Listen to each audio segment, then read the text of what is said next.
Assalamualaikum warahmatullahi wabarakatuh. Kali ini saya Abdurrahman Silakaisan akan bercerita kembali mengenai sejarah Islam.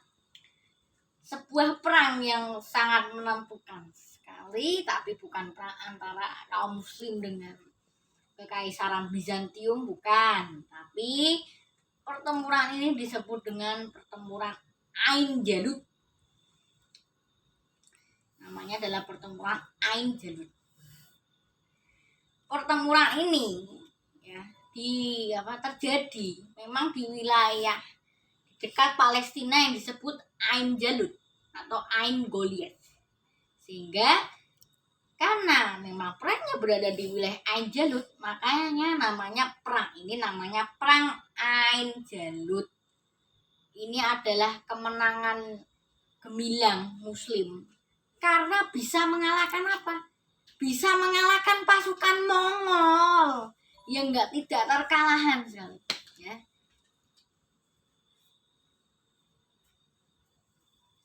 Bisa apa? Bisa mengalahkan Mongol loh, guys. Ya. Perang ini terjadi pada 3 September tahun 1260. Ya. Ini terjadi setelah kemenangan pasukan Mongol meluluh lantakkan, menghancurkan Baghdad yang saat itu merupakan pusat kekhalifahan Abbasiyah, hancur total karena serangan Mongol pada 2 tahun sebelumnya, sebelum perang Ain Jalut ini terjadi, yakni pada tahun 1258. Pasukan Mongol di bawah pimpinan Hulagu Han yang merupakan Han dari negara bagian Mongol, yakni II Hanat, berhasil meluluh lantakkan Baghdad pada tahun 1258, membuat Baghdad hancur total dan Baitul Hikmah atau House of Wisdom atau rumah kebijaksanaan hancur total. Rumah-rumah dibakar, perpustakaan terbesar pada masa itu hancur. Hulagu Han kemudian maju ke barat. Hulagu ingin pasukannya menaklukkan Mesir. Saat itu Mesir dipimpin oleh sultan dari dinasti Mamluk Bahriyah. Mamluk Bahriyah yang dipimpin oleh Sultan Saifuddin Qutuz. Memang pada saat itu terjadi perang salib, sehingga tentara salib yang ada di Yerusalem juga menjadi sekutu dari pasukan Mongol ini. Ini perang terjadi kenapa? Karena upaya Mongol ingin merebut Mesir, tapi semuanya nggak bisa. Dalam perang Ain Jalut ini, pertempuran kaum muslim yang berhasil mengalahkan bangsa Mongol membuat bangsa Mongol tidak jadi melanjutkan invasinya ke Mesir. Tidak jadi melanjutkan invasinya ke Mesir. Perang ini dipimpin dari pihak muslim, yakni Sultan dinasti Mamluk Bahriyah, yakni Sultan Saifuddin Qutuz, dan seorang panglima terhebatnya, yakni Az-Zahir Ruknuddin Baibars dari pihak muslim. Dari pihak Mongol sendiri dipimpin oleh Hulagu Han dan jenderal dari Hulagu Han sendiri, yakni Kit Buko. Kit Buko pakai I ya, bukan K. Kit Buko. Ya, karena peperangan ini terjadi sangatlah sengit. Akhirnya karena izin Allah SWT, pasukan muslim berhasil memenangkan perang Ain Jalut ini. Ini perang sengit. Kenapa sengit? Karena bangsa Mongol pada masa itu sulit untuk dikalahin. Setelah pasukan Mongol berhasil menghancurkan Baghdad, meluluh lantakkan Baghdad, mereka maju ke barat. Jadi 2 tahun setelah tahun 1258, yakni 1260, terjadi perang Ain Jalut ini. Yang dipimpin oleh 2 kesatria muslim, yakni Saifuddin Qutuz dan Az-Zahir Ruknuddin Baibars. Ya. Perang ini terjadi. Ya, saya menceritakan penyebabnya. Karena pada saat itu Hulagu Khan yang menjadi Han dari negara Ihanat Persia, saat itu mengirim surat kepada Saifuddin Qutuz yang itu semua menjabat sebagai Sultan Mesir untuk menyatakan ketundukannya atas Mongol. Namun Saifuddin Qutuz tidak mau tunduk.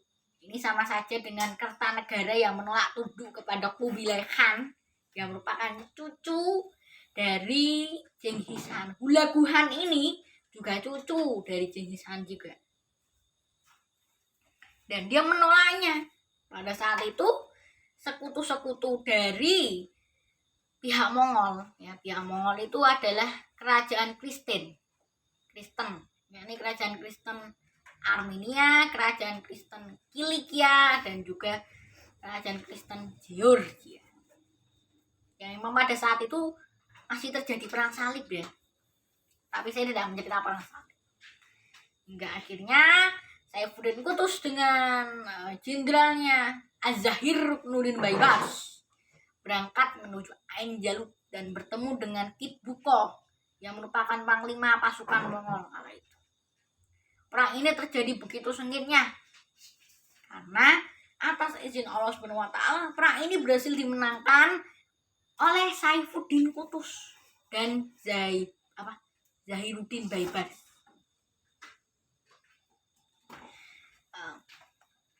Akhirnya Kit Buko yang merupakan panglima Mongol juga terbunuh dalam perang ini.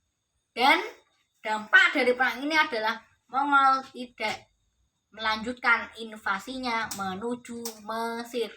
Ya, ini adalah sebuah kemenangan gemilang karena memang pada saat itu bangsa Mongol sulit untuk dibendung kekuatannya, sulit sekali.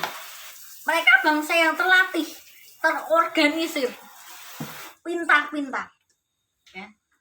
Akan tetapi setelah perang Ain Jalut ini terjadi, ya, Sultan Baibars mengkudeta Saifuddin Qutuz, ya. Jadi ini adalah politik itu memang kejam, ya. Setelah perang ini terjadi, Sultan Saifuddin Qutuz yang saat itu menjabat sebagai Sultan Mesir dibunuh sama panglimanya sendiri. Siapa? Baibars. Nah, Baibars ini Sultan Mesir yang dianggap paling kuat. Kenapa kuat? Kenapa?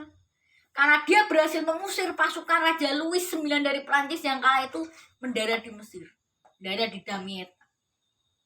Dan ia juga menyerang kerajaan Kristen Kilikia karena telah membantu Mongol selama perang Ain Jalut. Jadi setelah Saifuddin Qutuz meninggal, dia dikudeta sama Baibars. Baibars kemudian terjun dalam perang salib ke-8 kalau nggak 9 ya, nggak tahu saya. Berhasil mengalahkan Raja Louis IX yang kala itu ingin melakukan Yerusalem melalui jalur Mesir. Dan ini adalah sebuah kemenangan yang gemilang di mana bangsa Mongol berhasil melakukan pada saat itu, walaupun dinasti Abbasiyah sudah diluluhlantahkan, tapi berkat kepintaran Saifuddin Qutuz dan berkat keberanian Az-Zahir Ruknuddin Baibars, perang ini berhasil dimenangkan pasukan Muslim. Hanya itu saja yang bisa kami sampaikan. Jika memang menurut kalian cerita ini saya memang merasa kurang, saya mohon maaf ya sebesar-besarnya. Terima kasih. Wassalamualaikum warahmatullahi wabarakatuh.